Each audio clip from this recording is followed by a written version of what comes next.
Aha ngaha hahoze haparikwa amagare ya Gura Ride, ariko niba yaragiye hehe ntimumbaze.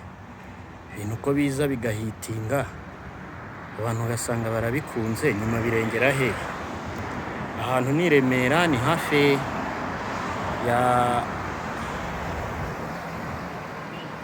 BK Arena, iyo na Stade Amahoro.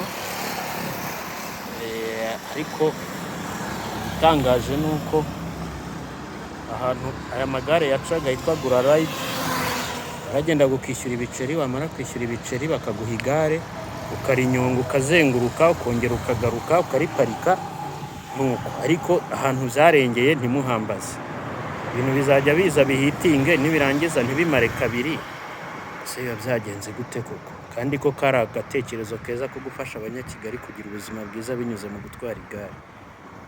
Aho namwe nimugire igisubizo mumpa kuri icyo kintu rwose. Ubu n'ibindi tubona muri iyi minsi bihitinga, wasanga ejo mu gitondo byongeye bikigendera. Nyamuneka, nyamuneka.